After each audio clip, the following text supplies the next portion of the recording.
भूतिया पंक्चरवाला. मुंबई पुणे हायवे अंधारामध्ये गडला होता. थंडीमुळे हायवे सुनसान होता आणि सुनसान हायवेवर एक कार जोराने पास होत होती.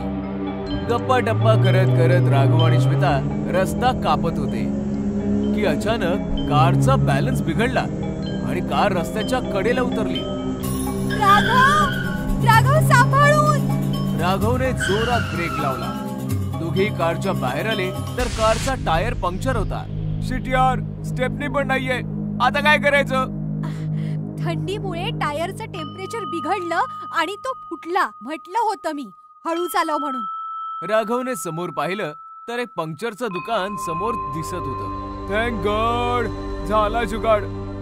हॅलो, कोणी आहे का?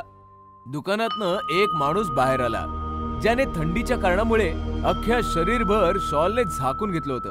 कारचा टायर पंक्चर झालाय, बनवू शकता का? थांबा, अवजारं घेऊन येतो. पंक्चरवाल्याचा आवाज जरा भारी भारीच होता. तो सामान घेऊन आला.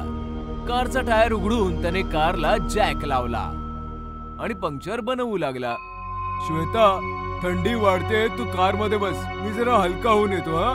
श्वेता कार मध्ये बसली आणि राघव हलका व्हायला निघून गेला. राघव परत आला तर त्याने पाहिलं की आग जळत आहे आणि पंक्चरवाला त्याचं काम शांततेने करत आहे. आग बघताच राघव शेकोटी पाशी बसला. श्वेता पण गाडीतनं उतरून शेकोटी पाशी आली. कार मध्ये थंडी वाजते का? अचानकपणे श्वेताचं लक्ष शेकोटीवर गेलं तर ती चमकलीच. राघव, याने तर आपल्या कारची ट्यूब जाळली. मग हा पंक्चर कसला बनवतोय? अरे हो भाऊ, आमची ट्यूब का बरं जाळली? त्यांनी पंक्चरवाल्याकडे पाहिलं तर त्यांचे डोळे विस्फारलेच राहिले. पंक्चरवाला एक भयानक भूत बनला होता ज्याचं पूर्ण शरीर जळलेलं होतं. ट्यूब जाळली कारण की मी पण जळलो होतो. बघायचंय तुम्हाला कसं? भूत श्वेता आणि राघवच्या जवळ आलं तर दोघांचे श्वास रोखले. भूताने जळती ट्यूब उचलली आणि दोघांच्या गळ्यामध्ये घातली. त्यामुळे दोघे जळताना तडफडून मेले. या घटनेचे शिकार फक्त राघव आणि श्वेता नव्हते. जी कोणती कार हायवेने जायची नक्कीच पंक्चर व्हायची आणि पंक्चरवाला भूत पंक्चर बनवण्याच्या बहाण्याने जळती ट्यूब गळ्यामध्ये टाकून लोकांना मारून टाकायचा. पुण्याचे कमिशनर मौर्य आपल्या कार जवळ उभे राहून फोनवर बोलत होते. हॅलो, ऐका मुंबई कमिशनर, मी मौर्य बोलतोय. ड्रग्ज माफिया टोंडरा मुंबईमध्ये लपलाय. तुमचे काही पोलीसवाले त्याला साथ देत आहेत. तो पुण्यातनं पळालाय. तुम्ही त्याला आणि काही करप्ट ऑफिसरना पकडा. मी लिस्ट पाठवतो आणि मुंबईकडे निघतो. सर, मी पण येतो. एकट्याने जाण्यामध्ये धोका आहे. मी सांगितलं ना, माझ्या सोबत कोणी येणार नाही. मौर्य कार मध्ये बसून निघून गेले. मौर्याची कार वेगाने हायवे कापत होती. अचानक जोरदार ब्रेक लावून थांबली. मौर्याने बाहेर येऊन पाहिलं तर शेट यार, हिला पण आताच पंक्चर व्हायचं होतं. तेव्हा अचानक मागणं आवाज आला. काळजी करू नका साहेब, पंक्चरवाला अवजारांसकट हजर आहे. मौर्याने पाहिलं तर मागे पंक्चरवाला उभा होता. जरा लवकर करा भाऊ, क्रिमिनलला पकडायला जायचंय. पंक्चरवाल्याने टायर उघडून जॅक लावला. मी कार मध्ये बसतो, तू पंक्चर बनव जरा लवकर. मौर्य कार मध्ये बसले. पंक्चरवाल्याने एक ट्यूब काढून आग लावली त्याला आणि कारकडे बघत बघत हसता हसता तो भूत बनला. ट्यूब तयार होताच तो कारच्या जवळ गेला आणि म्हणाला, सर बाहेर या, टायर लावायचा आहे. तेव्हा अचानकपणे मौर्यांना कॉल आला. हॅलो, काय म्हणताय? ड्रग्ज माफिया टोंडरा पकडला गेला आणि त्याच्यासोबतचे पोलीस ऑफिसर देखील पकडले गेले. वेल डन. हो, मी पोहोचतोच आहे. मौर्य कार मधनं उतरून बाहेर आले तर पंक्चरवाला गायब होता आणि कारची ट्यूब जळत होती. मौर्य समजला की काहीतरी गडबड आहे. त्याने पिस्तूल काढली आणि पटकन मागे वळला तर त्याच्या मागे पंक्चरवालं भूत हसत उभं होतं.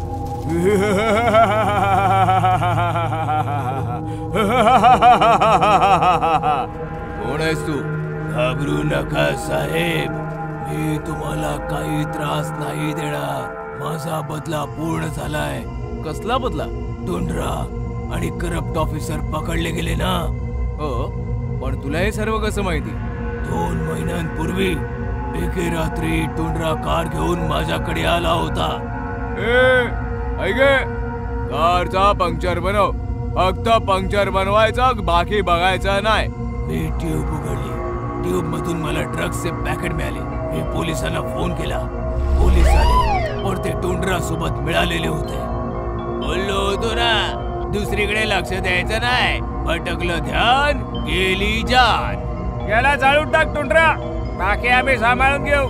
या रात्री टुंड्राने पोलिसांसोबत ट्यूब आणि टायर मध्ये टाकून मला जाळून मारून टाकलं. मग मी भूत बनलो आणि माणुसकीवरनं माझा विश्वास उडाला. मी निष्पाप माणसांना मारत राहिलो. आज टुंड्रा आणि ऑफिसरांच्या अटकेची न्यूज ऐकली तेव्हा समाधान झालं. आता मी मुक्त होऊ शकतो. असं म्हणताच पंक्चरवालं भूत कायमसाठी असं म्हणतात लुप्त झालं.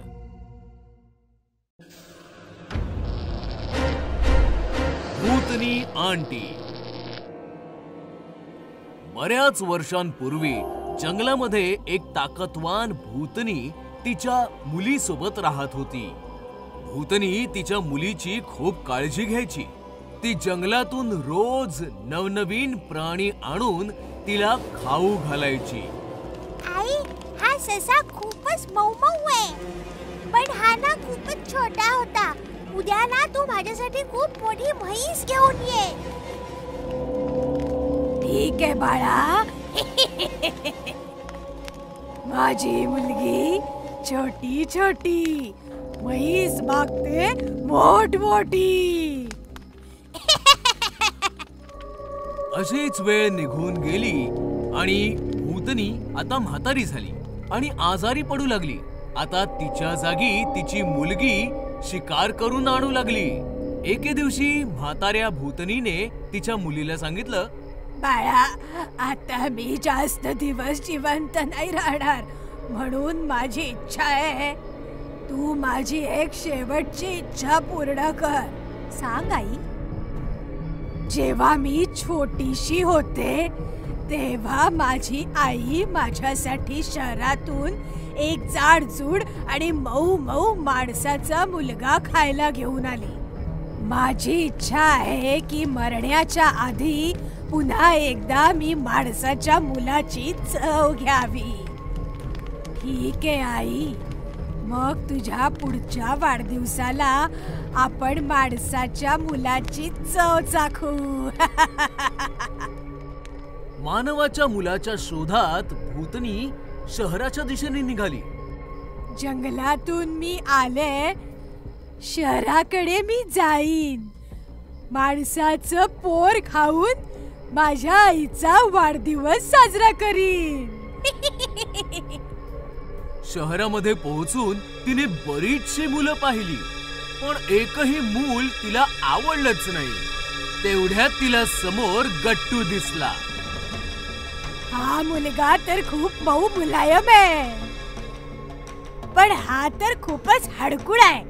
याला तर माझी आई एकटीच खाऊन टाकेल, मग मला काय मिळणार? काही हरकत नाही, मी ह्याला खायला घालून चांगलं जाडजूड बनवेन. आणि तिने एका सुंदर आंटीचं रूप घेऊन गट्टूच्या शेजारी राहायला आली. आणि मग तिने एक दिवस गाजराचा हलवा बनवला आणि गट्टूकडे आली. मी गट्टूसाठी गाजराचा हलवा आणलाय. Thank you aunty. आता भूतनी काही ना काही निमित्ताने गट्टूला स्वादिष्ट भोजन खाऊ घालायला लागली. एवढं स्वादिष्ट भोजन खाऊन आता गट्टू देखील खूप जाडजूड झाला. भुक्या भूतनीचं जेवण जेवून गट्टू झाला जाडजूड. आता जाड्या गट्टूला खाऊन भूतनी पण होईल जाडजूड. दुसऱ्याच दिवशी भूतनी आंटीने गट्टूला सांगितलं, मी शहरापासून थोडं दूर असलेल्या रेस्टॉरंट मध्ये जेवायला जातेय. तू माझ्या बरोबर येणार आहेस का? हो हो, मी तुमच्या बरोबर नक्की येईन. आणि मग भूतनीने गट्टूला सोबत घेतलं आणि जंगलाच्या दिशेने निघाली. गट्टूने जसं जंगल पाहिलं त्याने भूतनीला विचारलं, आंटी, तुम्ही मला इथे जंगलात का घेऊन आलात? तुम्ही तर म्हणाला होतात की मला रेस्टॉरंट मध्ये घेऊन जाताय. तेव्हा अचानक भूतनी तिच्या मूळ रूपात आली. तू बरंच काही खाल्लंस गट्टू. आता आमच्या खाण्याची पाळी आहे. तुम्ही तर भूतनी आंटी आहात. भूतनी गट्टूला घेऊन तिच्या आईच्या जवळ आली. आई, हे बघ, मी माणसाचं पोर घेऊन आले. याला खाण्यात तर खूप मजा येईल. ह्या दोन्ही भूतणींचं बोलणं ऐकल्यावर गट्टूला कळलं की यांच्यापासून वाचण्यासाठी त्याला काही ना काही शक्कल लढवावी लागेल. तेवढ्यात त्याला एक आयडिया सुचली. आता तुम्ही मला खायचं ठरवलेलंच आहे, तर तुम्ही मला खा. पण तुमच्यापैकी माझं काळीज कोण खाणार? असं म्हणतात माणसाच्या शरीरात काळीज सगळ्यात जास्त स्वादिष्ट असतं आणि जो ते एकदा खातो तो त्याची चव कधीच नाही विसरत. तसं तर मला वाटतं की माझं काळीज भूतनी आंटीनेच खायला पाहिजे, कारण त्यांनी खूप मेहनत केली आहे ना. नाही नाही, तुझं काळीज तर मीच खाणार, कारण माझ्या सांगण्यावरूनच तर तुझी भूतनी आंटी तुला शहरातून इथे घेऊन आलीये. पण मेहनत तर जास्त मीच केलीये ना. जेव्हा मी लहान होते तेव्हा माझ्या आईने मला मुलाचं काळीज खायला नव्हतं घातलं, म्हणून याचं काळीज तर मीच खाणार. असं कसं? मेहनत तर जास्त मी केलीये, मग त्याचं काळीज मीच खाणार. आणि मग बघता बघता भांडण विकोपाला गेलं. म्हाताऱ्या भूतणीने भूतणीवर खूप जोरात प्रहार केला. मग भूतणीनेही म्हाताऱ्या भूतणीला बेदम चोपलं. अशा प्रकारे दोघी आपसात भांडत मेल्या आणि गट्टू मात्र तिकडनं सुखरूप पळाला. व्हॅलेंटाईन्स वाली रात्र. गोष्ट आहे कोकमपुरा शहरातली. सॅम नावाचा फारच जवान आणि हँडसम मुलगा ट्रेनने त्याच्या मावशीच्या शहरी कोकमपुराला येत होता. ट्रेन स्टेशनवर थांबताच मावशीने सॅमला तिच्या छातीशी कवटाळलं. पहिल्यांदाच माझ्या शहरात आलास, आता मी तुला कुठे जाऊ नाही देणार. काळजी करू नकोस मावशी, अख्खी फेब्रुवारी मी इकडेच एन्जॉय करेन. व्हॅलेंटाईनचा महिना आहे, तुझ्या शहरातून कुठल्या कुठल्या मुलीला नक्कीच पटून घेऊन जाईन. सॅमचं म्हणणं ऐकताच मावशी अचानकपणे दचकली. कोकमपुरामध्ये व्हॅलेंटाईन नाही साजरा होत सॅम. पण सॅमचं लक्ष कुठे वेगळीकडेच होतं. अचानकपणे त्याला चक्कर येऊ लागली. हे काय होतंय? काय झालं बाळा? असं वाटतंय ही जागा, हे शहर मी आधीही पाहिलंय. मला कळत नाही काय काय दिसू लागलंय. डोकं प्रचंड दुखतंय. सॅमचं म्हणणं ऐकताच मावशी हसू लागली. अरे वेड्या, आयुष्यात पहिल्यांदा आलास इथे. रात्रभर प्रवास झालाय ना तुझा, त्यामुळे झालंय असं. मग सॅम मावशी सोबत मावशीच्या घराकडे निघाला. दुसऱ्या दिवशी संध्याकाळी सॅमने मावशीच्या गॅरेजमध्ये एक बाईक बघितली आणि मावशीला आवाज दिला. मावशी. मावशी तिकडे आली तेव्हा सॅमने विचारलं, ही बाईक आशिष दादाची आहे ना? सॅमचं म्हणणं ऐकताच मावशी इमोशनल होऊन बोलली, हो, ही आशिषचीच बाईक आहे. माझा आशिष अगदी तुझ्यासारखाच दिसायचा. देवाने त्याला माझ्यापासून हिरावून नेलं. मावशी रडू लागली आणि सॅमही भावुक झाला. आशिषची बाईक घेऊन सॅम फिरत फिरत रोझी गार्डनला पोहोचला. कळत नाहीये असं का वाटतंय की या गार्डनची माझं जुनं नातं आहे. मला गार्डन मध्ये जाऊन बघायला पाहिजे. सॅम एंट्री गेटवर पोहोचला, पण वॉचमनने त्याला तिकडे थांबवलं. नवीन आहेत काय? माहिती आहे ना, व्हॅलेंटाईन संपेपर्यंत रोजी गार्डन उघडत नाही. सॅमने वॉचमन सोबत बरीच हुज्जत घातली, पण काही फायदा नाही झाला. सॅम परत बाईक पाशी आला आणि अचानकपणे त्याने पाहिलं बाईक मध्ये कोणीतरी गुलाब लावलं होतं. गुलाब बघताच सॅम खुश झाला. चला, इथे आल्याचा काहीतरी फायदा झाला. रात्रभर सॅम गुलाबाचा वास घेत विचार करत होता की हे गुलाब अखेर कोणी ठेवलं असावं. तेवढ्यात त्याला गुलाबामध्ये एक चिठ्ठी मिळाली. चिठ्ठीमध्ये लिहिलं होतं, सॅम, उद्या संध्याकाळी रोझी गार्डन मध्ये भेट. दुसऱ्या दिवशी संध्याकाळी सॅम रोझी गार्डनला पोहोचला, पण वॉचमनला पाहिल्यावर त्याला पुढे जायची हिंमतच झाली नाही. कळत नाहीये या शहराला व्हॅलेंटाईन्स पासून काय अलर्जी आहे. तेवढ्यात अचानक त्याचा हात कोणीतरी मागून खेचला आणि त्याने पाहिलं एक मुलगी त्याला मागणं खेचत बाजूच्या रस्त्याने त्याला गार्डन मध्ये घेऊन चालली आहे. गार्डन मध्ये आल्यावर दोघेही थांबले. थोडा श्वास घेतल्यानंतर सॅमने बघितलं मुलगी फारच सुंदर आणि मॉडर्न होती. ओ, तर तू आहेस जिने बाईक मध्ये गुलाब आणि गुलाबात लेटर सोडलं होतं. मी आहे शर्वरी, तुझ्या मावशीच्या शेजारच्या बंगल्यात राहते. परवा तुला येताना बघितलं आणि बघता क्षणी तुझ्यावर फिदा झाले. मला तुला सांगायचंय यार, किती हँडसम आहेस तू खरंच. असं म्हणतात शर्वरीने सॅमला प्रपोज केलं आणि अशा प्रकारे दोघांची लव्ह स्टोरी सुरू झाली. व्हॅलेंटाईन्सच्या दर संध्याकाळी दोघेही लपत छपत रोझी गार्डन मध्ये भेटू लागले. किस डे ची संध्याकाळ होती. बराच वेळ गप्पा मारल्यानंतर शर्वरीने अचानकपणे सॅमला किस केलं आणि म्हणाली, उद्या व्हॅलेंटाईन्स डे आहे. उद्या आपण कायमचे एकमेकांचे हो. उद्या रात्री उशिरा ये आणि आशिषचा कोणताही शर्ट घालून ये, समजलं? शर्वरीच्या किसमुळे सॅम त्याचं सर्वस्व हरवून बसला होता. अर्धी रात्र संपली होती. सॅम आशिषच्या रूम मध्ये त्याचा शर्ट शोधत होता. मावशी तिकडे आली आणि तिने सॅमला पाहिलं. नक्कीच काहीतरी गडबड आहे. फिरण्याच्या निमित्ताने उशिरा घरी येतो आणि आता हे मला याला बाहेर जाण्यापासून थांबवलं पाहिजे. सॅम, सॅम, काय करतोयस? चल निघ इथून. सॅमने मावशीकडे बघितलं. त्याचं वागणं बदललं होतं. तो एकदम भयानक बनला होता. बाजूला हो आई, आज मला कोणीही थांबवू शकत नाही. हा. सॅमने मावशीला धक्का दिला आणि मावशी एका भिंतीवर जाऊन आदळली आणि बेशुद्ध पडली. आशिषचा एक शर्ट सॅमने घेतला आणि दरवाजा बंद करून मावशीला एका रूम मध्ये बंद केलं. व्हॅलेंटाईन्सची रात्र होती. सॅम आशिषचा शर्ट घालून गार्डन मध्ये शर्वरी सोबत बसला होता. तो आता पूर्णपणे नॉर्मल होता. मला हे सांग की तू आशिष दादाचा शर्ट का आणायला सांगितलास? कारण मी तुला माझ्या जगात घेऊन जायला आले आशिष. शर्वरी अचानकपणे भयानक भूतनी झाली. सॅम प्रचंड घाबरला होता. घाबरू नकोस आशिष, मी शर्वरी, तुझी प्रेमिका.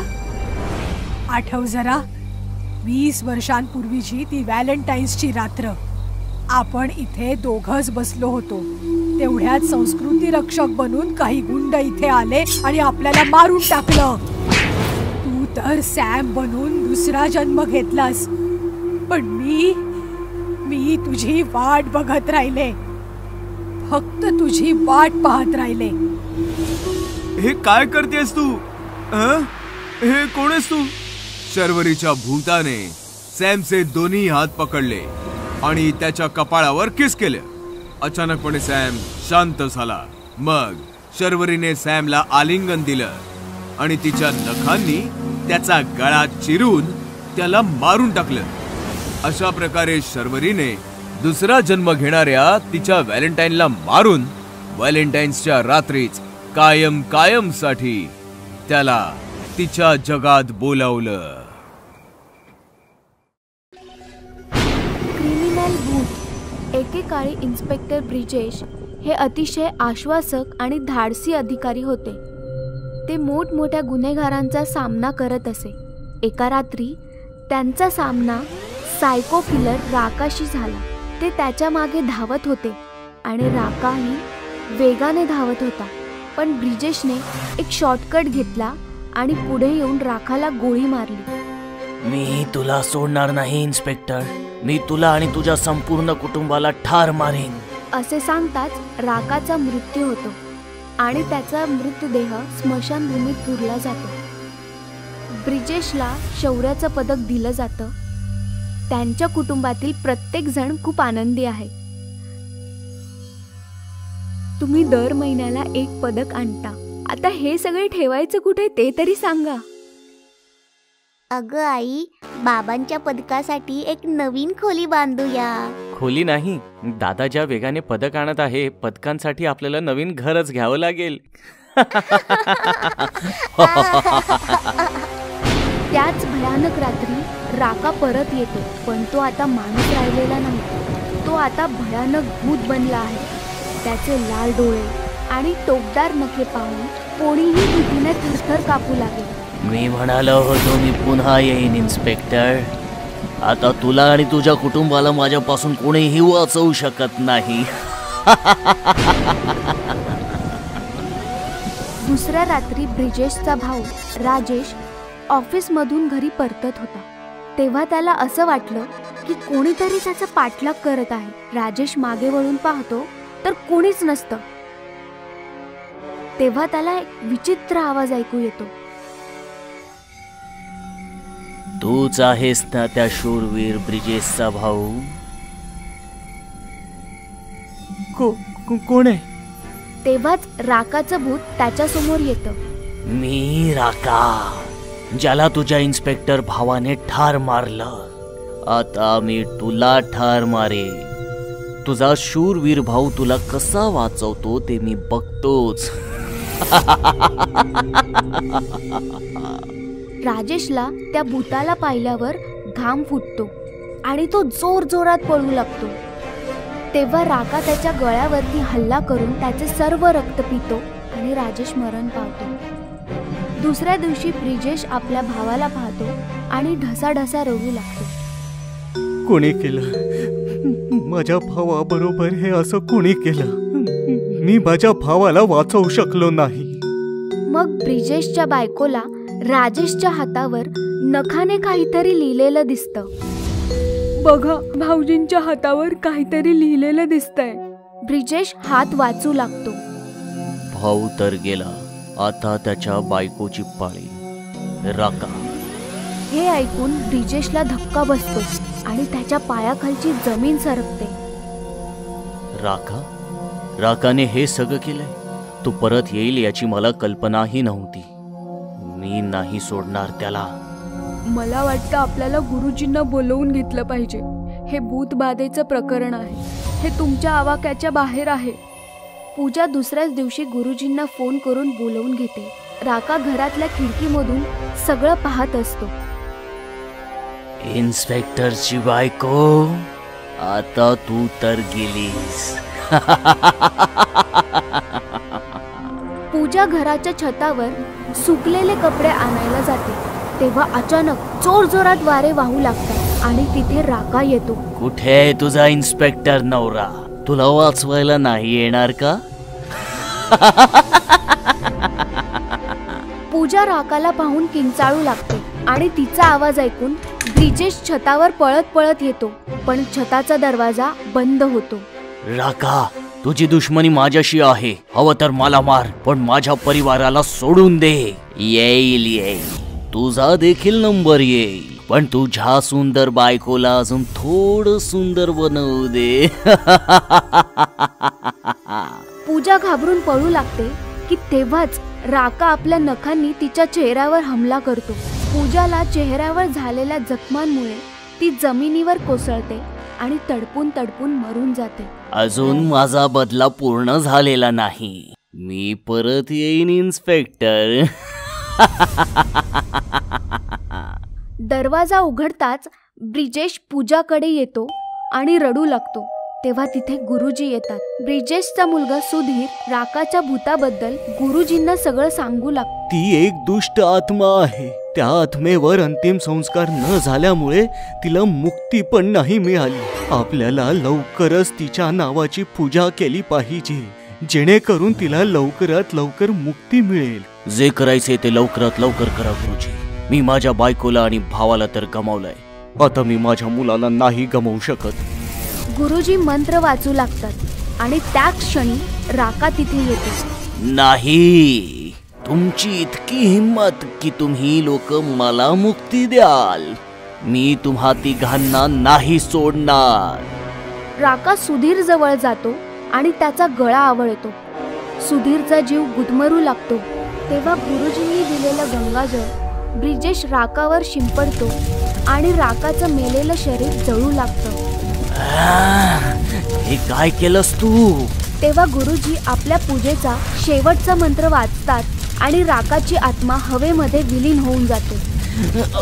माझा बदला अजून पूर्ण झाला नाही. आणि अशा प्रकारे राकाच्या आत्म्याला मुक्ती मिळते आणि ब्रिजेश आपल्या मुलाचा जीव वाचवतो. भूत या पंक्चरवाला. मुंबई पुणे हायवे अंधारामध्ये गडला होता. थंडीमुळे हायवे सुनसान होता आणि सुनसान हायवेवर एक कार जोराने पास होत होती. गप्पा टप्पा करत करत राघव आणि श्वेता रस्ता कापत होते की अचानक कारचा बॅलन्स बिघडला आणि कार रस्त्याच्या कडेला उतरली. राघव सांभाळून.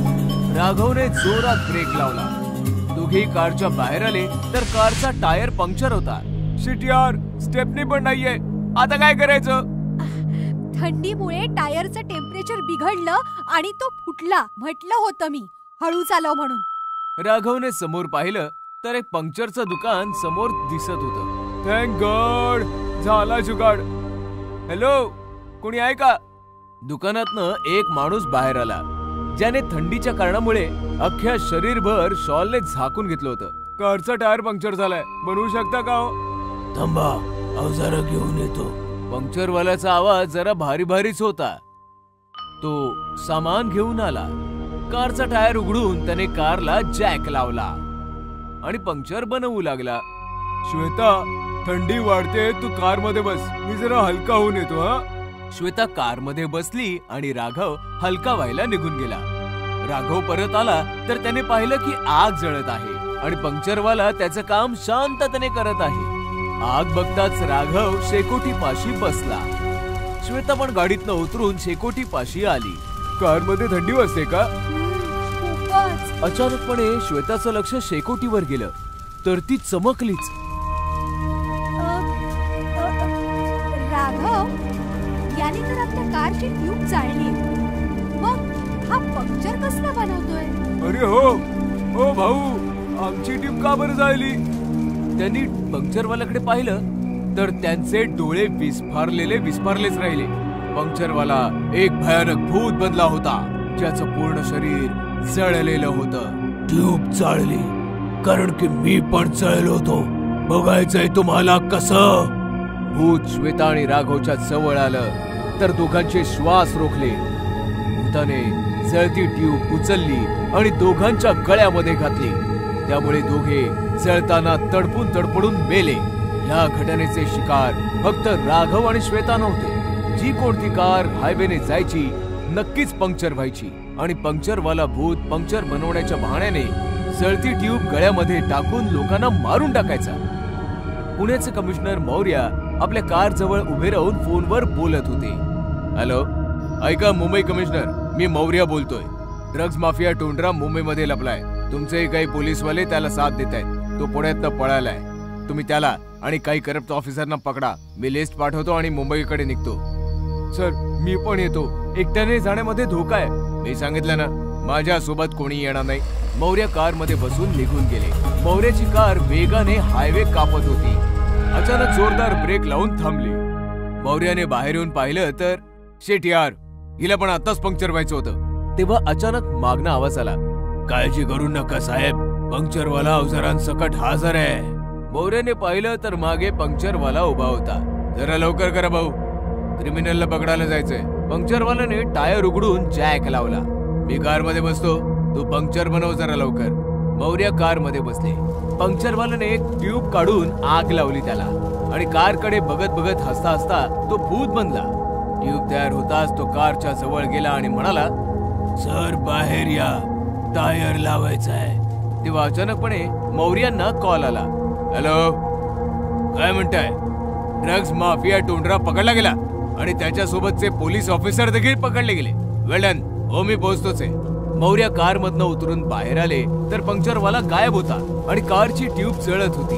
मौर्य समजला की काहीतरी गडबड आहे. त्याने पिस्तूल काढली आणि पटकन मागे वळला तर त्याच्या मागे पंक्चरवालं भूत हसत उभं होतं.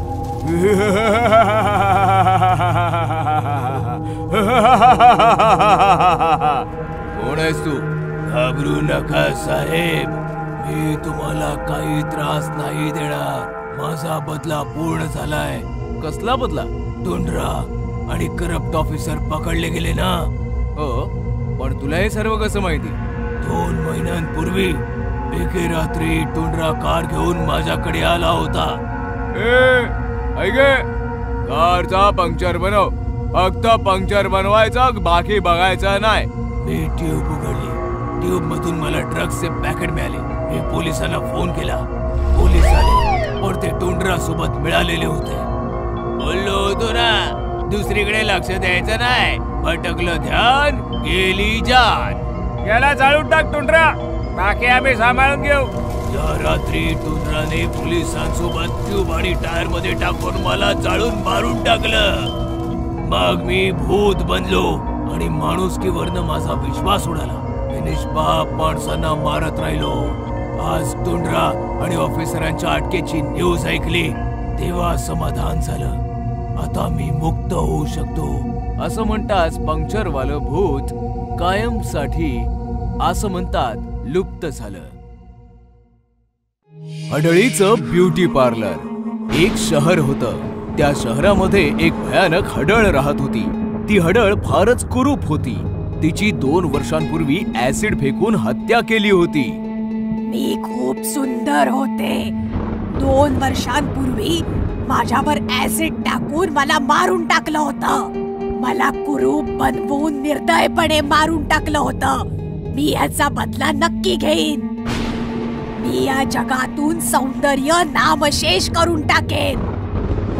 जगातील सौंदर्य नाहीसं करण्याची एक भयानक कल्पना हडळीच्या डोक्यात येते. ती हडळ शहराच्या मधोमध एक खूप मोठं ब्युटी पार्लर उघडते. त्याची फार मोठी ऍडव्हर्टाइजमेंट पण करते. अरे वा, इतकं मोठं ब्युटी पार्लर, फॅसिलिटीज पण बघ ना किती मस्त आहेत. मी आजच माझ्या मैत्रिणींबरोबर या पार्लर मध्ये जाणार. मग ती बाई तिच्या मैत्रिणींसमवेत ब्युटी पार्लरला जाते. ब्युटी पार्लर पाहताच सर्व मैत्रिणी दंग होतात. बाप रे बाप, इतकं मोठं ब्युटी पार्लर, मी तर आता इथेच ट्रीटमेंट घेणार. खूपच महाग असेल ना? अगं महाग काय नाही आजच्या जगात, कांदे सुद्धा खूप महाग आहेत. म्हणून काय आपण कांदे खाणं सोडून दिले? चला आज जाऊया आता. हडळ तर सजून धजून त्यांची वाट पाहत होती. वेलकम मॅडम, मी शीतल, या पार्लरची ओनर. तुमचं खूप खूप स्वागत आहे. थँक्यू शीतल, आम्ही तुमच्याकडे ट्रीटमेंट घ्यायला आलोय. हो हो नक्कीच. एक काम करा, तुम्ही दोघी तिथे वेट करा. मी मॅडमची ट्रीटमेंट झाल्यानंतर तुम्हाला बोलवते. नवीन पार्लर आहे ना, मी एकटीच सांभाळते. कुणी चांगली मुलगी मिळालीच नाहीये मला. हेमाच्या मैत्रिणी बाहेर बसतात आणि हडळ हेमाला आतमध्ये घेऊन जाते. वाव, किती मस्त आहे सगळं इकडे. तुम्ही बसा ना मॅडम. हेमा खुर्चीमध्ये बसते आणि आरशामध्ये स्वतःला पाहू लागते की अचानक हेमाची सर्व सुंदरता जादुई आरसा खेचून घेतो आणि हेमा कुरूप बनते. माय गॉड, हे काय झालं मला? शीतल, शीतल. हेमा पाहते तर तिच्या बरोबर शीतल नाही, हडळ उभी असते. तू कोण आहेस? काय हवंय तुला? तुझं सौंदर्य. तुझं सौंदर्य तर मी घेतलं, आता पाहिजे तुझा जीव. असं म्हणताच ती हडळ हेमाला मारून टाकते. मग हडळ शीतल बनून बाहेर येते आणि दुसऱ्या मैत्रिणीला आतमध्ये बोलावते. एक्सक्यूज मी, त्यांचं झालंय, आता तुम्ही या. मैत्रीण आतमध्ये येते. हेमा कुठे आहे? अहो त्या स्टीम बाथ घेतायत, तुम्ही बसा ना. मैत्रीण बसते तर तिचीही तीच अवस्था होते जी हेमाची झाली होती. ओ माय गॉड, माझी स्किन जळली की काय? भूत भूत भूत. हडळ तिलाही मारून टाकते. अशा प्रकारे हडळ त्या तिन्ही मैत्रिणींना मारून टाकते. शहरामध्ये हडळीचं हे ब्युटी पार्लर फारच फेमस होतं. मोठमोठ्या बायका मुली तिच्या पार्लर मध्ये येतात आणि हडळ बरोबर त्याच प्रकारे त्यांचं सौंदर्य घेऊन सर्वांना कुरूप बनवते आणि मारून टाकते. तू इथेच थांब.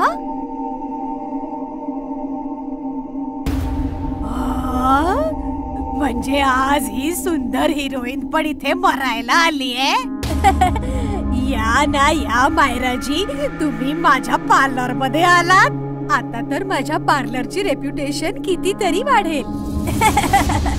सॉरी मी अपॉइंटमेंट नाही घेतली. शूटिंगला जायचं होतं, म्हटलं ट्रीटमेंट घेऊन जावं. काही हरकत नाही मायराजी, मी तुम्हाला अशी ट्रीटमेंट देईन की तुम्ही बघतच बसाल. प्लीज आत बसा ना. ही तर मोठी हिरोईन आहे. मी जर हिचं रूप घेतलं आणि शूटिंगला गेले तर किती मजा येईल.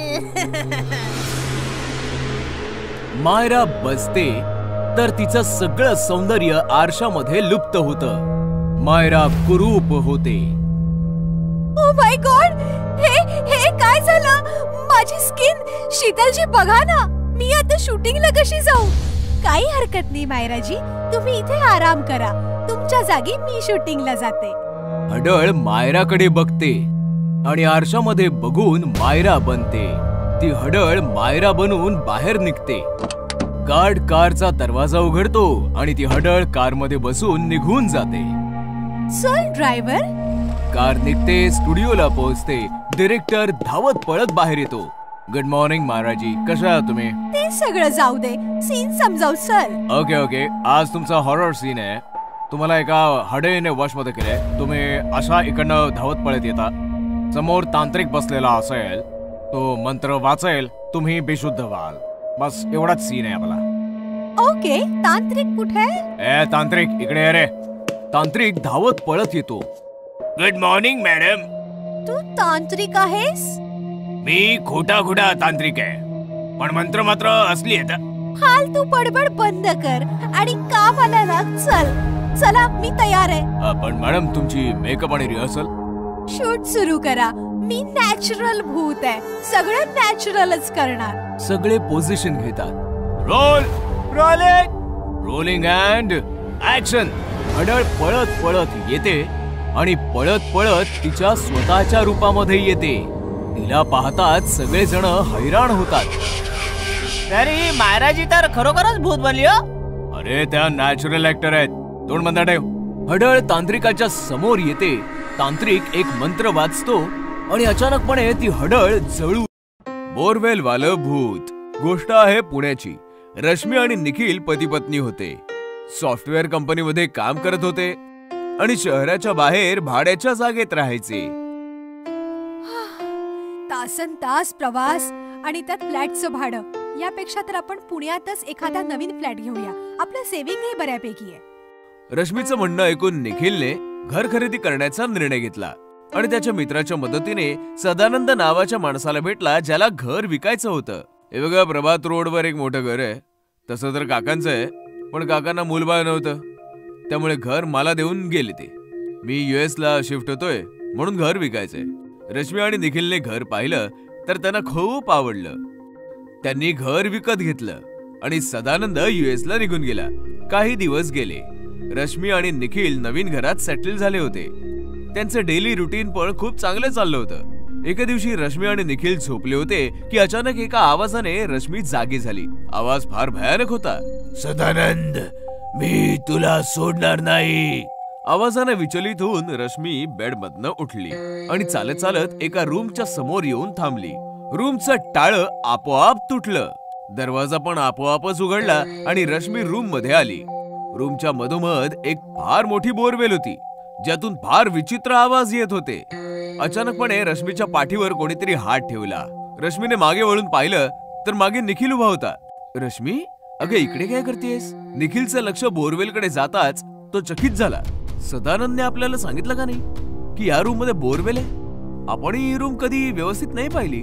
रश्मी नॉर्मल होऊन बोलू लागली. बोरवेल आहे तर चांगलंच आहे ना, पाण्याचा त्रास तर नाही होणार आता. दुसऱ्या दिवशी रश्मी निखिल बरोबर जॉबवर तर गेली, पण तिचं वागणं बोलणंच बदललं होतं. लंच ब्रेक मध्ये कोणालाही न सांगता ती गुपचूप घरी आली आणि बोरवेल समोर येऊन उभी राहिली. मला बाहेर काढा.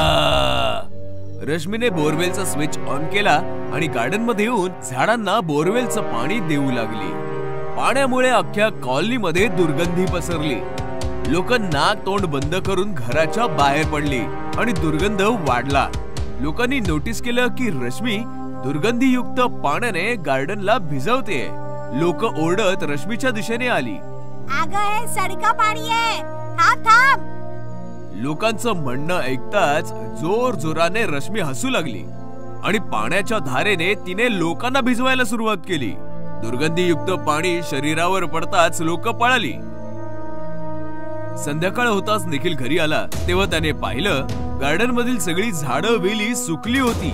निखिलला राग आला आणि तो आतमध्ये किचन मध्ये आला तर रश्मी जेवण बनवत होती. काय गरज होती कॉलनीतल्या लोकांसोबत मूर्खपणा करायची? वेडी म्हणतायत तुला. काय गरज काय होती बोरवेल सुरू करायची? जेवण तयार आहे, हात पाय धुवून घे. रश्मीचा आवाज विचित्र होता, जणू कोणी पुरुष बोलतो आहे. काय झालं रश्मी? दुपारी ऑफिस मधनं पटकन आलीस? माझी तब्येत ठीक नव्हती. काय झालंय तुझ्या तब्येतीला? का असं बिहेव करतेस तू? मध्यरात्र झाली होती. निखिल झोपला होता. अचानक एका भयानक आवाजाने त्याची झोप मोड झाली. सदानंद मी आलो आहे. निखिल घाबरला.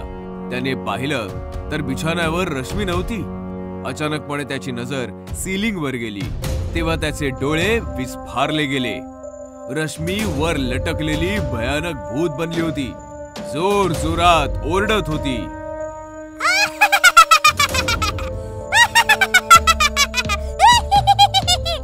मी आलो आहे सदानंद, मी तुला मारून टाकेन. असं म्हणताच रश्मी निखिलच्या छाताडावर बसली आणि तिने निखिलवर हल्ला केला. रश्मी सोड ग, काय झालंय काय तुला? रश्मी निखिलवर वारंवार वार करत होती. निखिलने रश्मीला फेकलं आणि पळत पळत बोरवेलच्या रूम मध्ये येऊन लपला.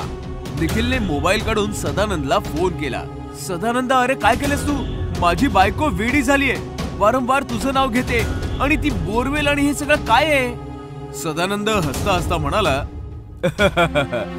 माफ कर मित्रा, झालंय असं की मी काकांची सगळी प्रॉपर्टी हडपलीये आणि त्यांना मारून बोरवेल मध्ये काढलंय. काकांचं भूत सतावत होतं म्हणून मी घर विकून US मध्ये शिफ्ट झालोय. आता माझं कोणी काही बिघडवू शकत नाही, ना इंडियन पोलीस ना इंडियन काकांचं भूत. असं म्हणून सदानंदने फोन कट केला. पण सत्य ऐकताच निखिलची अवस्था बिकट झाली होती. म्हणजे काकांचं भूत रश्मी मध्ये आलंय आणि सदानंद समजून मला मारताय. तेवढ्यात दरवाजा तोडून रश्मी आत आली आणि ओरडू लागली, माझं घर, माझी इस्टेट हडपून, मला बोरवेल मध्ये पुरून तू इथे लपून बसलाय सदानंद. मी तुला नाही सोडणार. काका, मी निखिल आहे, सदानंद नाहीये. पण रश्मीने निखिलला बोलायची संधीच नाही दिली. तिने निखिलला पकडलं, खेचून बोरवेलच्या दिशेने घेऊन आली आणि निखिल सोबतच तिने बोरवेल मध्ये उडी मारून स्वतः सोबतच निखिलचं आयुष्यही संपवलं. हडळीचं प्रेम. राजीव, जावेद आणि महेश लखनौ मधील एका कंपनीमध्ये जॉब करायचे. ते तिघही कॉलेजमध्ये एकत्र शिकत होते आणि खूपच चांगले मित्र होते. राजीव, महेश आणि जावेद खूपच अय्याशी होते. ते पार्टी करण्याची कोणतीही संधी सोडायचे नाही. एके दिवशी राजीवचं प्रमोशन होतं आणि ते तिघं पार्टीला जाण्यासाठी एका रिसॉर्टचं प्लॅनिंग करतात. जेव्हा ते रिसॉर्ट मध्ये चालले होते तेव्हा एका हडळीची नजर त्यांच्यावर पडते आणि ती एका सुंदर ललनेचं रूप घेऊन त्यांच्या मागे मागे पार्टी मध्ये जाते आणि राजीवला त्याचं खेळणं बनवते. तिला बघताच राजीव तिच्या जवळ जातो आणि बोलू लागतो. तेव्हा ती म्हणते, माझं नाव सुनैना आहे आणि तुम्ही मला खूप आवडता. कधी जर तुम्हाला वेळ असेल तर आपण कॉफी प्यायला जाऊया का? अशा प्रकारे त्या हडळीने राजीवला प्रेमाच्या जाळ्यामध्ये अडकवलं. एके रात्री राजीवला ऑफिस मध्ये कामाच्या निमित्ताने उशीर होतो म्हणूनच तो एकटा बस स्टॉपवर वाट बघत उभा असतो. तेव्हा सुनैना तिकडे गाडी घेऊन येते आणि राजीव कार मध्ये बसतो. अरे वा, काय योग्य वेळेवर आलीयस. तसही आज मला उशीरच झालाय. काही वेळ पुढे गेल्यानंतर राजीवला अचानकपणे थंडी वाजू लागते. ही अचानक एवढी थंडी कशी काय पडली? आणि सुनैना, गाडी जरा हळू चालव ना. पण ती राजीवच्या कोणत्याही गोष्टीचं उत्तर देत नाही आणि गाडीचा स्पीड अजून वाढवते. हिला काय झालं? आणि बघण्यासाठी जसा राजीव तिच्या खांद्यांवर हात ठेवतो तेव्हा ती अचानकपणे राजीवकडे वळते आणि भयानक आवाजामध्ये म्हणते, आता ही कार तुला स्वर्गात पोचवूनच थांबेल. आणि ती भयानक हडळीमध्ये परिवर्तित होते. तिला पाहताच राजीव खूपच जास्त घाबरतो आणि हडळी समोर विनवण्या करू लागतो. मला जाऊ दे, तुझं माझ्यावर प्रेम होतं ना, मग तू असं माझ्यासोबत कसं करू शकते? ही शिक्षा आहे, तुझ्या गुन्ह्यांची शिक्षा. आणि हडळ त्या कारला एका मोठ्या झाडावर आदळते, ज्याच्यामुळे राजीवचा जीव जातो. आता फक्त 2 जण बाकी आहेत. मग ती हडळ पुन्हा एका सुंदर ललनेचं रूप घेऊन जावेदलाही तिच्या प्रेमाच्या जाळ्यात अडकवते आणि एके रात्री त्याचाही ती खून करते. जावेद आणि राजीवला मारल्यानंतर हडळ महेशला तिच्या जाळ्यात ओढण्याचा प्रयत्न करते, पण त्याच्या 2 मित्रांना गमावल्यानंतर महेश केवळ एकटा पडतो आणि सर्व अय्याशीपणा सोडून देतो. म्हणून ती हडळ एका कामवालीचं रूप घेऊन महेशच्या घरी कामासाठी निघून जाते, जेणेकरून संधी मिळताच ती त्याला देखील मारू शकेल. कामवालीच्या वर्तनाला पाहून महेशची पत्नी राणीला संशय येतो आणि ती कामवालीवर लक्ष ठेवू लागते. एके रात्री राणीला घरामध्ये काहीतरी गडबड दिसून येते. जेव्हा ती जाऊन पाहते तेव्हा कामवाली हडळीच्या रूपामध्ये परिवर्तित होते आणि महेशच्या शरीरातून रक्त घेऊ लागते. जे पाहताच राणीच्या पायाखालची जमीन सरकते आणि पटकन ती मदतीसाठी एका मांत्रिकाला बोलवते. मांत्रिक येताच पटकन हवन सुरू करतो आणि घरामध्ये राख फुंकू लागतो. ओम भं ग्रम, ओम भं ग्रम. हे काळी आत्मा, या घराला सोडून निघून जा. तेव्हा ती हडळ बाहेर येते. मांत्रिका, तू माझ्यामध्ये नको येऊस, नाहीतर तू विनाकारण मरशील. तेव्हा मांत्रिक हडळीवर राखेची पुडी फेकतो, ज्यामुळे तिचं शरीर जळू लागतं. बोल, तू याला का त्रास देतेस? बोल. या तिघांनी माझं प्रेम हिरावून घेतलंय. एक दिवस माझे पती कामावरून परत येत होते, तेव्हा हे 3 मित्र दारूच्या नशेत गाडी चालवत होते. हे 3 इतक्या नशेत होते की त्यांनी माझ्या नवऱ्याला गाडी खाली चिरडून टाकलं आणि कोणाला पत्ता लागू नये म्हणून रस्त्याच्या कडेला पुरून टाकलं. माझ्या नवऱ्याशिवाय या जगात माझं दुसरं कोणी नव्हतं. त्याच्या मृत्यूच्या दुःखात मी आत्महत्या केली आणि मी भूत बनले. म्हणूनच मांत्रिका, तू याला वाचवण्याचा प्रयत्न नको करूस. असं म्हणताच ती हडळ महेशला सोबत घेऊन हवन कुंडात उडी मारते आणि तिच्या सोबत महेशलाही जाळू लागते. हे पाहताच महेशची पत्नी हडळीची माफी मागू लागते. यांना नको मारूस, मी पाया पडते, तू यांना नको मारूस. यांच्याशिवाय या जगात माझं दुसरं कोणी नाहीये. यांच्या वतीने मी माफी मागते तुझी. यांना सोडून दे, नको मारूस, माफ कर. महेशच्या गोष्टीचं म्हणणं ऐकून हडळीला तिची दया येते आणि ती महेशला माफ करून टाकते. मग महेश एक फार मोठा यज्ञ करतो आणि हडळीच्या आत्म्याला मुक्ती मिळवून देतो. नवरी बनली डायन पार्ट 2. गोष्ट आहे अमेठीची. मालती तिचा जवान मुलगा रघु सोबत राहायची. मालती विधवा होती आणि तिने एकटीनेच रघुचं पालन पोषण केलं होतं. तरी पण रघुला मालती आवडत नव्हती. याच गोष्टीमुळे मालती दिवस रात्र दुःखी असायची. कुठे चाललायस रघु? मी कुठे जाईन, तुला त्याचं काय? तू तुझ्या लिमिट मध्ये राहा. खरं तर मालती रघुची खरी आई नव्हती, ती सावत्र आई होती. रघु 5 वर्षांचा होता तेव्हा त्याची आई वारली आणि त्याच्या बेवड्या बापाने मालतीशी लग्न करून तिला घरी आणलं. पती बेवडा होता, पैशांची चणचण होती, म्हणूनच सुरुवातीला मालतीने रघुचं फार पालन पोषण नाही केलं. याच गोष्टीचा फायदा उचलून रघुच्या आत्याने रघुचे कान भरले. रघु बाळा, खीर आणले, चल खाऊन घे. आई आई ग, माझा पोरगा किती वाळून गेलाय. सावत्र आई नक्कीच जेवायला देत नसणार. काय करणार, सावत्र आया असतातच तशामुळे. पिक्चर मध्ये बघितलंय ना, सांभाळून राहा त्या जखिणीपासनं. आत्या सतत विष कालवत राहिली आणि काही दिवसातच रघुला मालतीचा तिरस्कार वाटू लागला. कमकुवत बेवड्या बापाचं एकदम निधन झालं आणि रघु मालतीपासनं खूप दुरावला. पण मालतीचं रघुवर तिच्या जीवापाड प्रेम होतं. तिने चहाचं दुकान उघडून रघुचं पूर्ण पालन पोषण केलं. हळूहळू परिस्थिती बदलली, पण रघु मात्र काही बदलला नाही.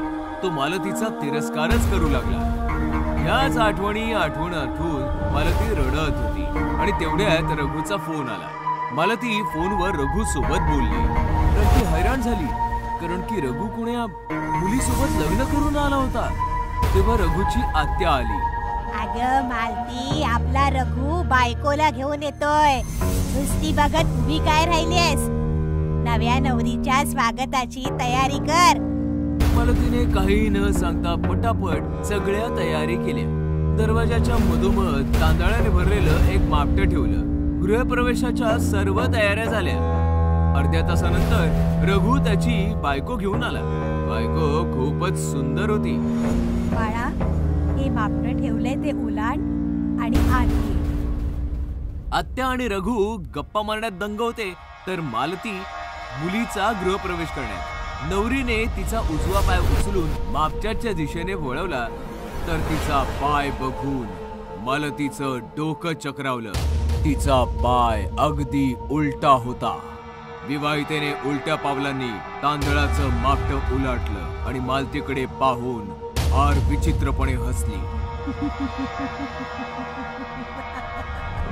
मालती घाबरली आणि घाबरून स्वतःच्या रूम मध्ये गेली. रघुला कळलंच नाही की मालतीला अचानकपणे असं काय झालं.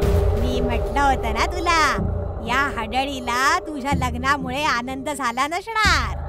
बिचाऱ्या नव्या नवरीचं स्वागत पण नीट नाही केलं.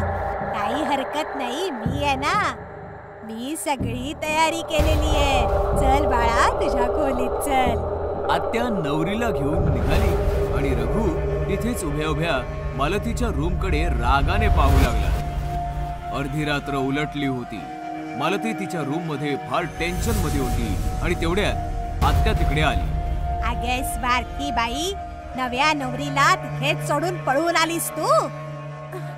त्या मुलीशी लग्न करून रघुने चांगलं नाही केलं. ती मुलगी नाही, हडळ आहे ती. आता तर तू हेच म्हणणार, तुझा प्लॅन फसलाय ना आता. कोणता प्लॅन? तुझ्या भावाच्या मुलीला रघुच्या गळ्यात बांधायचं होतं ना तुला, पण मी असं होऊ नाही दिलं. तुम्ही पहिल्यापासून ओळखता या मुलीला? मुलीला नाही ओळखत मी, पण रघुने भेटवलं होतं मला हिला. प्रेम करतो तो तिच्यावर. मग मी म्हटलं लग्न करून टाका. खूप चुकीचं केलं तुम्ही. रघुचं आयुष्य उद्ध्वस्त केलं. आत्या तिथून रागावून निघून गेली आणि लपून रघुच्या रूमच्या समोर आली. आता बघते मी आत दोघांमध्ये काय मस्ती चाललीये. आत्याने हळूच हाताने दरवाजा उघडला, तर तो पटकन उघडला. आतमध्ये रघु बिछाण्यावर झोपला होता, पण नवी नवरी मात्र बिछाण्यावर नव्हती. अरे, ही नवी नवरी कुठे निघून गेली? तेव्हा बुवाची नजर वर फॅनवर गेली आणि तिचे डोळे विस्फारले. लग्नाच्या कपड्यात एक भयानक म्हातारी डायन फॅनला उलटी लटकून फिरत होती आणि आत्याकडे पाहून जोर जोरात हसत होती. नाही सोडणार, कोणालाच नाही सोडणार. सगळ्यांना मारून टाकेन. आत्या तिकडनं पळाली आणि सरळ मालतीच्या रूम मध्ये आली. खरंच बोलत होतीस तू, ती मुलगी एक भयानक घडळ आहे. मी तर तिचे उलटे पाय आधीच बघितले होते. मग तेव्हा काही बोलली का नाहीस तू? हे राम, आता काय होणार? काय फायदा, मी सांगितलं जरी असतं तरी तुम्ही माझ्यावर विश्वास ठेवला नसता. ते सगळं सोड आणि हे सांग की रघुला कसं वाचवायचंय.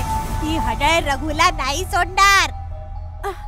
तुम्ही काळजी नका करू, मी अजून जिवंत आहे. तुम्ही चला, माझ्या बरोबर चला.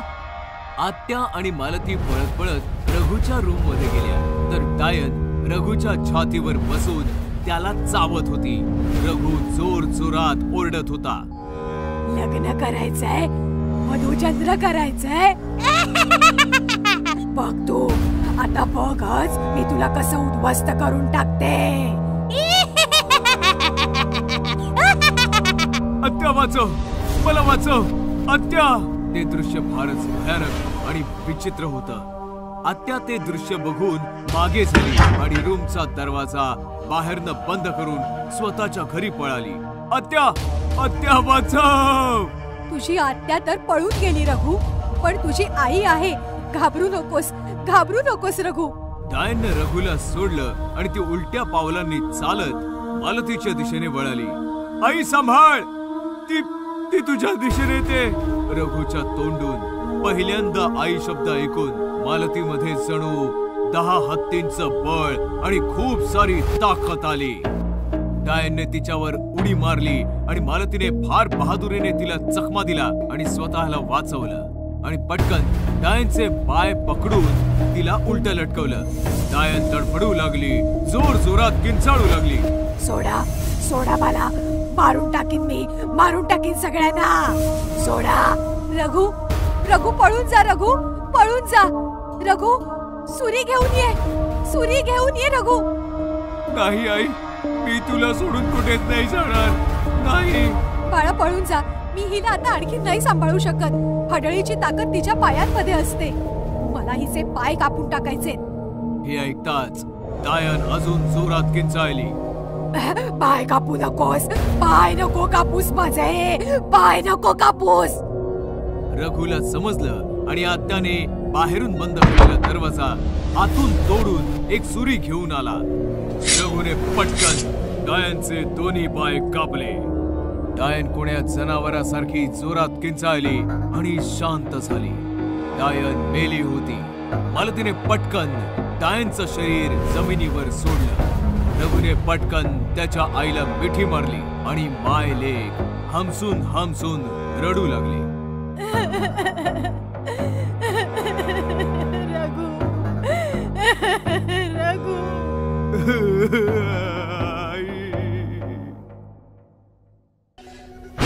क्रिमिनल भूत. एकेकाळी इन्स्पेक्टर ब्रिजेश हे अतिशय आश्वासक आणि धाडसी अधिकारी होते. ते मोठमोठ्या गुन्हेगारांचा सामना करत असे. एका रात्री त्यांचा सामना सायको किलर राकाशी झाला.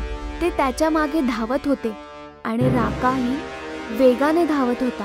पण ब्रिजेशने एक शॉर्टकट घेतला आणि पुढे येऊन राकाला गोळी मारली.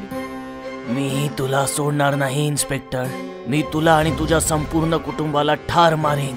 असे सांगताच राकाचा मृत्यू होतो आणि त्याचा मृतदेह स्मशानभूमीत पुरला जातो. ब्रिजेशला शौर्याचं पदक दिलं जातं. त्यांच्या कुटुंबातील प्रत्येक जण खूप आनंदी आहे. तुम्ही दर महिन्याला एक पदक आणता. आता हे सगळे ठेवायचं कुठे ते तरी सांगा. अगं आई, बाबांच्या पदकासाठी एक नवीन खोली बांधूया. खोली नाही, दादा ज्या वेगाने पदक आणत आहे, पदकांसाठी आपल्याला नवीन घरच घ्यावं लागेल. त्याच भयानक रात्री राका परत येतो. पण तो आता माणूस राहिलेला नाही. तो आता भयानक भूत बनला आहे. त्याचे लाल डोळे आणि टोकदार नखे पाहून कोणीही भीतीने थरथर कापू लागेल. मी म्हणालो होतो मी पुन्हा येईन इन्स्पेक्टर.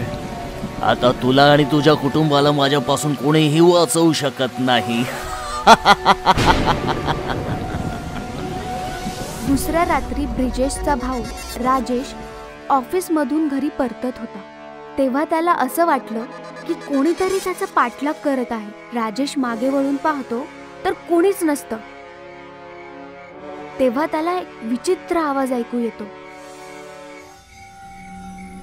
तूच आहेस ना त्या शूरवीर ब्रिजेशचा भाऊ? कोण आहे? तेव्हाच राकाचं भूत त्याच्या समोर येतं. मी राका, ज्याला तुझ्या इन्स्पेक्टर भावाने ठार मारलं. आता मी तुला ठार मारे. तुझा शूरवीर भाऊ तुला कसा वाचवतो ते मी बघतोच. राजेशला त्या भूताला पाहिल्यावर घाम फुटतो आणि तो जोर जोरात पळू लागतो. तेव्हा राका त्याच्या गळ्यावरती हल्ला करून त्याचे सर्व रक्त पितो आणि राजेश मरण पावतो. दुसऱ्या दिवशी ब्रिजेश आपल्या भावाला पाहतो आणि ढसाढसा रडू लागतो. कोणी केलं? माझ्या भावाबरोबर हे असं कोणी केलं? मी माझ्या भावाला वाचवू शकलो नाही. मग ब्रिजेशच्या बायकोला राजेशच्या हातावर नखाने काहीतरी लिहिलेलं दिसतं. बघा, भाऊजींच्या हातावर काहीतरी लिहिलेलं दिसतंय. ब्रिजेश हात वाचू लागतो. भाऊ तर गेला, आता त्याच्या बायकोची पाळी. राका. हे ऐकून ब्रिजेशला धक्का बसतो आणि त्याच्या पायाखालची जमीन सरकते. राका? राकाने हे सगळं केलंय? तू परत येईल याची मला कल्पनाही नव्हती. मी नाही सोडणार त्याला. मला वाटतं आपल्याला गुरुजींना बोलवून घेतलं पाहिजे. हे भूतबाधेचं प्रकरण आहे. हे तुमच्या आवाक्याच्या बाहेर आहे. पूजा दुसऱ्याच दिवशी गुरुजींना फोन करून बोलवून घेते. राका घरातल्या खिडकीमधून सगळं पाहत असतो. इन्स्पेक्टरची बायको, आता तू तर गेलीस. पूजा घराच्या छतावर सुकलेले कपडे आणायला जाते. तेव्हा अचानक जोर जोरात वारे वाहू लागतात आणि तिथे राका येतो. कुठे आहे तुझा इन्स्पेक्टर नवरा? तुला वाचवायला नाही येणार का? पूजा राकाला पाहून किंचाळू लागते आणि तिचा आवाज ऐकून ब्रिजेश छतावर पळत पळत येतो. पण छताचा दरवाजा बंद होतो. राका, तुझी दुश्मनी माझ्याशी आहे. हवं तर मला मार, पण माझ्या परिवाराला सोडून दे. येईल, तुझा देखील नंबर येईल, पण तुझ्या सुंदर बायकोला अजून थोडं सुंदर बनवू दे. पूजा घाबरून पळू लागते की तेव्हाच राका आपल्या नखांनी तिच्या चेहऱ्यावर हमला करतो.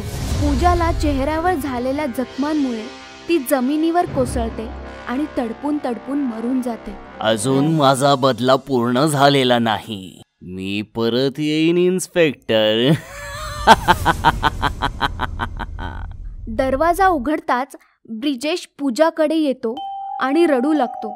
तेव्हा तिथे गुरुजी येतात. ब्रिजेशचा मुलगा सुधीर राकाच्या भूताबद्दल गुरुजींना सगळं सांगू लागतो. ती एक दुष्ट आत्मा आहे. त्या आत्मेवर अंतिम संस्कार न झाल्यामुळे तिला मुक्ती पण नाही मिळाली. आपल्याला लवकरच तिच्या नावाची पूजा केली पाहिजे, जेणेकरून तिला लवकरात लवकर मुक्ती मिळेल.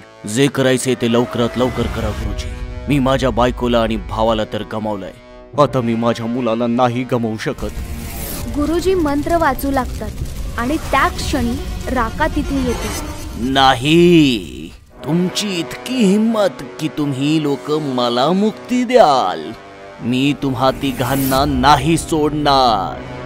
राका सुधीर जवळ जातो आणि त्याचा गळा आवळतो. सुधीरचा जीव गुदमरू लागतो. तेव्हा गुरुजींनी दिलेलं गंगाजळ ब्रिजेश राकावर शिंपडतो आणि राकाचं मेलेलं शरीर जळू लागतं. हे काय केलंस तू?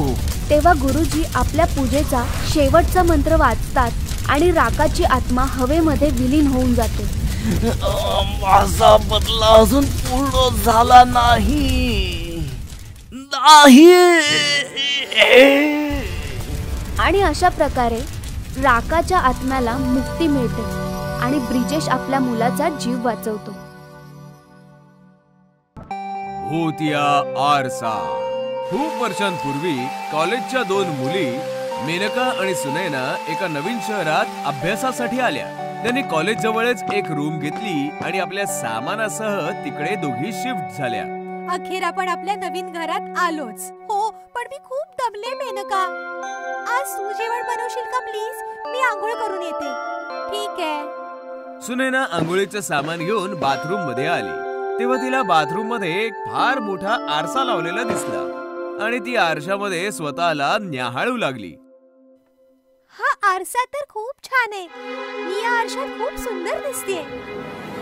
दुसऱ्या बाजूला मेनकाने जेवण बनवून तयार केलं होतं आणि मग सुनैनाला तिने आवाज दिला.